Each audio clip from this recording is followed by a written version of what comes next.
Pilipinas ay isang demokratikong bansa na kung saan may kapangyarihan ang mga ordinaryong mamamayan na makilahok sa mga desisyong pampubliko tuwing eleksyon. Nararapat lamang na sapat ang ating kaalaman upang magkaroon ng maayos, malinis at tapat na halalan. Sa paparating na bagong taon, ating balikan ang mga mahalagang impormasyon o usapin tungkol sa eleksyon dito sa Batas et al. Sa Newswatch Plus.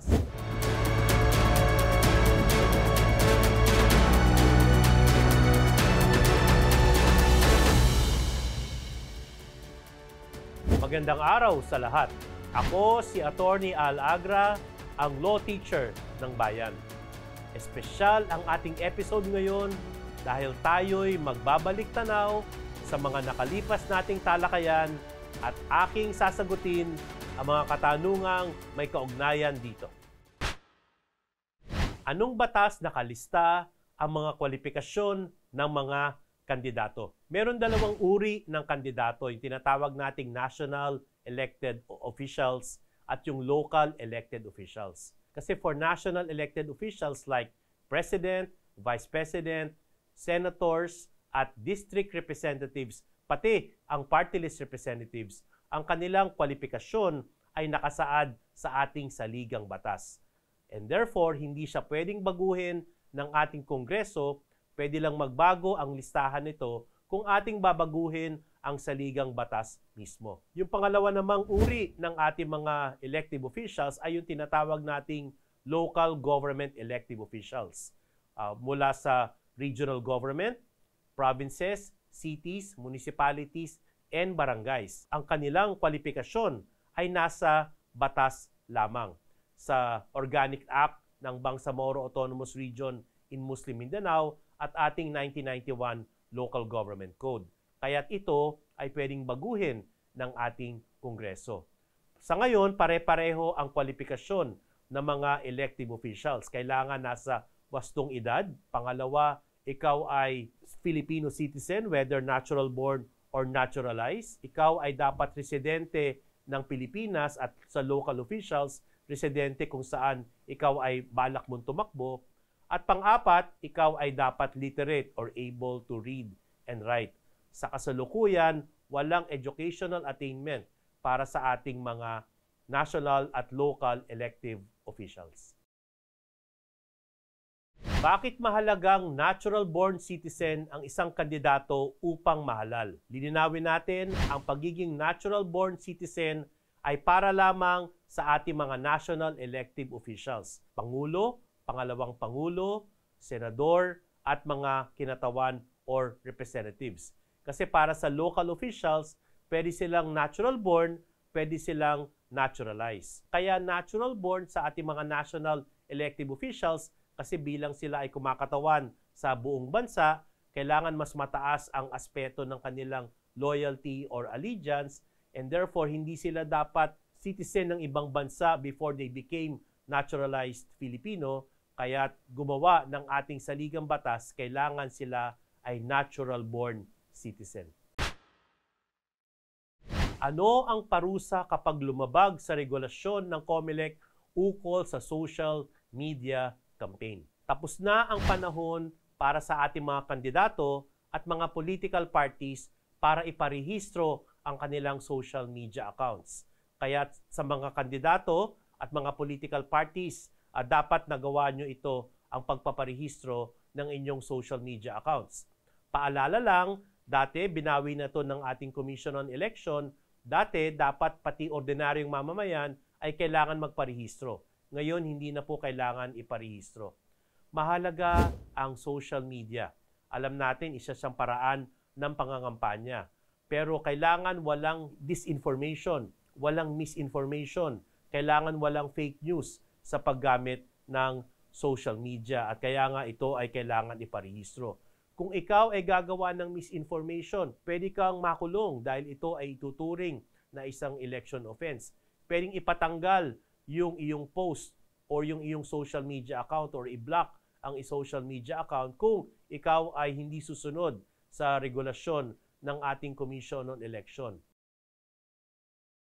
Ngayong tapos na ang pagpasa ng Certificate of Candidacy, maari pa bang maganap ang substitution or pagpapalitan? May tatlong dahilan or basihan ng substitution. Una, ikaw ay nag-withdraw. Pangalawa, ikaw ay namatay. Pangatlo, ikaw ay na-disqualify. Ayon sa ating regulasyon ng Commission on Election, kung ikaw ay mag-withdraw, pwede ka lamang mapalitan kung ikaw ay mapalitan dahil sa withdrawal sa panahon ng pag-file ng Certificate of Candidacy. Ito ay from October 1 to October 8. Bagamat pwede ka pa mag-withdraw ngayon, hindi ka na pwedeng mapalitan dahil tapos na ang panahon ng substitution on account of withdrawal.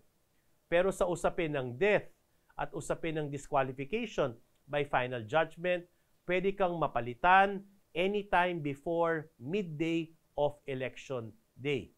Pero pwede lang mangyari ang ganitong substitution kung yung original na kandidato ay membro ng isang political party at yung papalit sa kanya bilang substitute ay membro din at nominado ng parehong political party.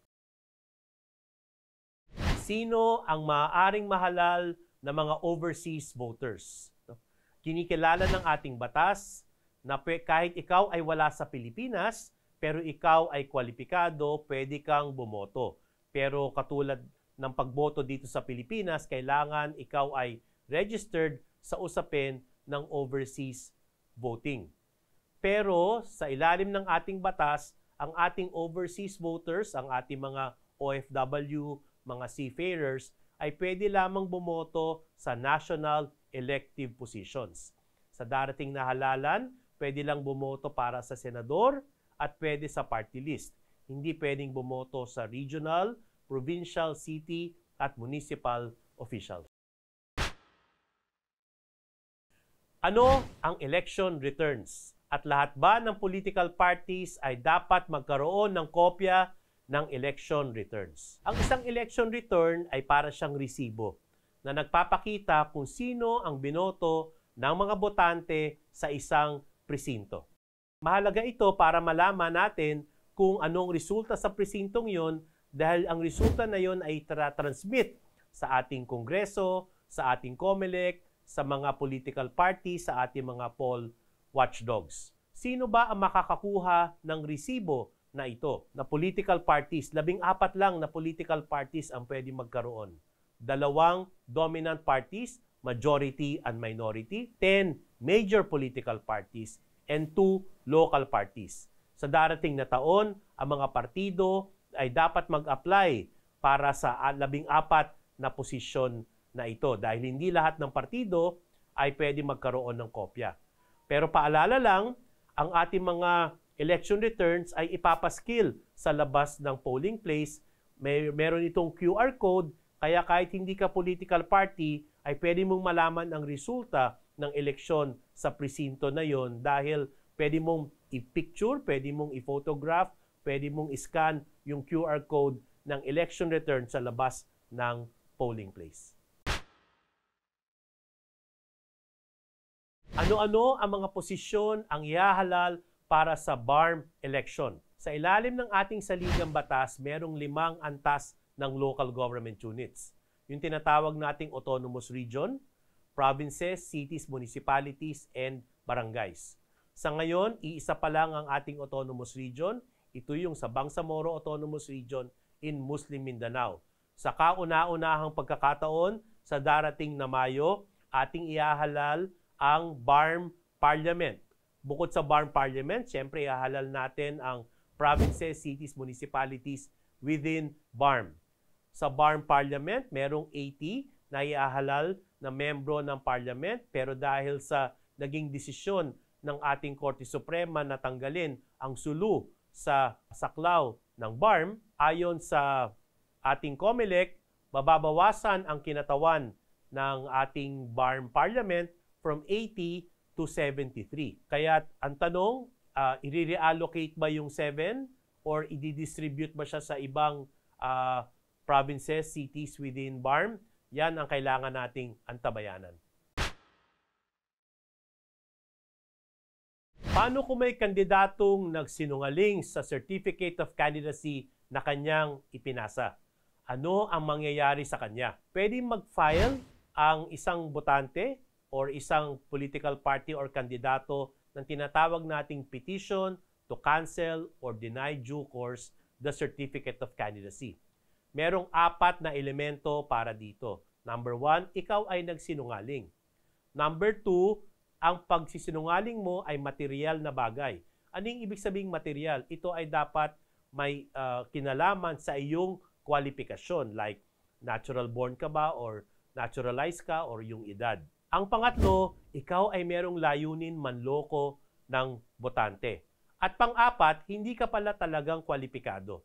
Kaya't kung ang pagsisinungaling mo ay halimbawa sa iyong pangalan or halimbawa sinabi mo membro ka ng political party pero hindi naman, yan ay misrepresentation pero hindi nating itatawag na material. Kung sinabi mo ikaw ay resident sa lugar na yun for 7 months at ang requirement ay 1 year, pero ikaw naman ay mapapatunayan mong doon ka nakatira at doon ka pinanganak even for more than 1 year, then kahit na material ang misrepresentation, ikaw ay qualified and therefore hindi madi-deny due course or makakansela ang iyong certificate of candidacy. Ano ang kwalifikasyon para sa isang nominado ng sectoral party? Meron tayong sectoral parties o yung tinatawag nating party list organizations sa ating House of Representatives. Ang House of Representatives ayon sa ating saligang batas, 80% dito ay binubuo ng ating tinatawag na district representatives at 20% naman at sa darating na eleksyon, ito ay 63 seats para naman sa tinatawag nating party list organizations. Bukod sa geographical parties, meron tayong mga tinatawag na sectoral parties or organization. Maliwanag according to our Supreme Court, hindi ka kailangan membro ng sektor para maging nominado or kinatawan ng sectoral party na yon. For as long as you were nominated by that party and for as long as you're a member of that party, kahit hindi ka pa membro ng sektor na yon, ikaw ay kwalipikado maging nominado at kinatawan ng sectoral party na iyon. Ano ang libel at cyber libel? Sa ngayon, kahit wala pa ang campaign period, pwede na mag-commit ang kahit sino ng tinatawag nating libel at cyber libel. Pag pinag-usapan natin ng libel, ito yung sa print, ito yung sa radyo at sa television. Cyber libel naman, ito yung gumamit ka ng paninira sa internet. Kaya't ano ba ang elemento ng libel at cyber libel? Number 1, paninirang puri. Number 2, merong mali siya. Number 3, identified yung tao na gusto mong siraan. Kaya't ito ang mahalagang malaman natin sa usapin ng libel at cyber libel at kung mapatunayan nito ng korte, ikaw ay pwedeng makulong. Maari bang sabihin na nuisance candidate ang isang aspirant na walang pera? Alalahanin natin na walang property requirements para ikaw ay maging kandidato. Ayon sa ating Supreme Court, kahit ikaw ay walang pera, kahit ikaw ay hindi popular, hindi yan balakid para ikaw ay maging kandidato. Kaya sino ba ang tinuturing nating isang nuisance candidate? Ito yung ginagawa lamang joke ang eleksyon. Walang lehitimo or bona fide intention to run for office. Ayan ang pwedeng ituring na nuisance candidate. Ang ating COMELEC, marami nang dineklarang nuisance candidate for various positions. Kaya't ang mga kandidatong ito, ang mga aspiranteng ito, ang kanilang pangalan ay hindi na isasama sa balota. Ano ang papel ng poll watchdogs tuwing eleksyon? Ang pangunahing papel nila or mandato nila ay siguraduhing malinis ang eleksyon. Pangalawa, sila ay gumagawa ng seminars. Pangatlo, sila ay makakatanggap ng resulta ng mga election returns at canvass results. Kaya mahalaga ang papel ng ating mga poll watchdogs. Sila ay kaakibat ng civil society. Sila ay kapartner ng ating Commission on Election para ang ating eleksyon ay credible, honest, orderly, peaceful, and free. Pwede bang mangampanya ang mga membro ng militar? Hindi maaaring mangampanya ang militar ang mga membro ng Armed Forces of the Philippines. Bukod sa kanila, hindi rin pwede mangampanya ang mga public school teachers. Hindi rin pwede mangampanya ang mga membro ng kapulisan, ang mga undersecretary, ang mga assistant secretary, ang mga membro ng government-owned and controlled corporations. Hindi rin po pwedeng mangampanya. Iilan lamang ang mga public officers ang pwede mangampanya, katulad ng Pangulo, katulad ng Pangalawang Pangulo, katulad ng mga kalihim o mga cabinet secretaries. At lahat ng ating mga elective officials ay pwede mangampanya. Whether regional, provincial, city, municipal, even barangay, elective officials can campaign.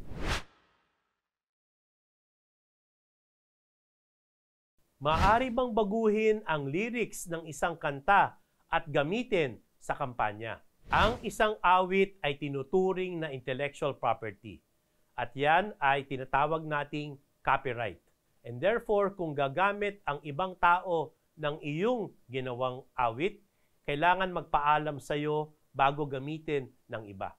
Kaya paalanan natin sa mga kandidato, paalanan natin sa mga political parties, kung gagamit kayo ng melody or awit ng ibang tao, galangin natin ang kanilang karapatan, kaya't kailangan humingi ng pahintulot sa kanila bago nating baguhin ang lyrics ng kanilang awit.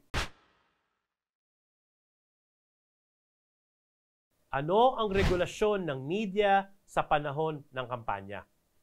Una, sa usapin ng television. Sa panahon ng kampanya or campaign period, ang ating for national positions, 120 minutes lang po per station. For local positions, 60 minutes. Sa radyo, 180 for national, 90 minutes for local per station. At sa print naman, 1/2 page sa tabloid at 1/4 page sa broadsheet. Ito ay kailangan galangin at obserbahan ng lahat ng kandidato at political parties pagdating ng campaign period. Maaari bang i-publish ang resulta ng survey bago mag-May 12? Alam natin na napakahalaga ng electoral surveys para alamin kung ano ba ang vote preference ng ating mga botante para sa mga ihahalal natin sa darating na May 12.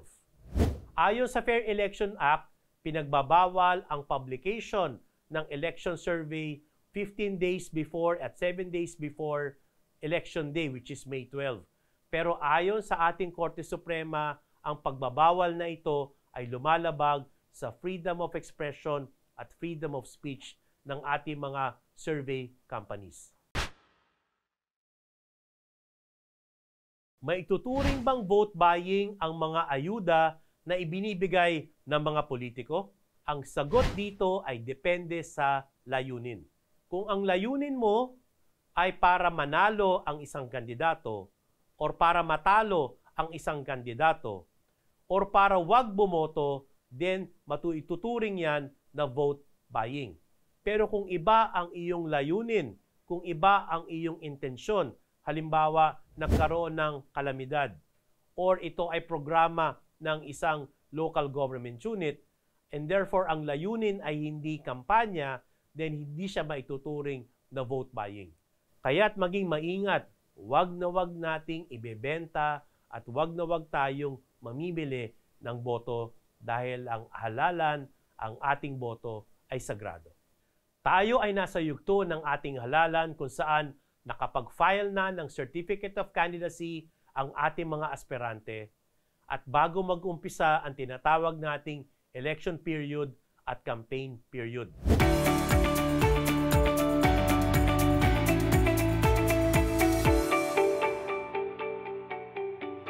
Ating napag-usapan ang mga kwalifikasyon at mga diskwalifikasyon ng mga kandidato, mga partido politikal, pagsumite ng Certificate of Candidacy, surveys, media, libel, at iba pa. Sa darating na taon, ating aalamin ang kampanya, mga gawain at mga bawal sa eleksyon, bilangan, canvassing at proklamasyon. Tuloy-tuloy tayo sa pag-aaral at pagtatanong ukol sa eleksyon. Papalapit ng papalapit ang ating midterm election. Kaya ating tandaan na nakasalalay sa resulta na magaganap na halalan ang ating kinabukasan, ang kinabukasan ng ating bansa.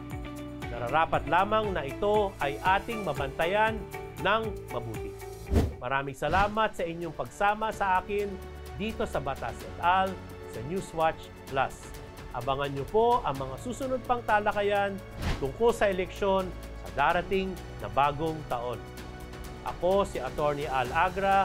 Happy Holidays sa inyong lahat.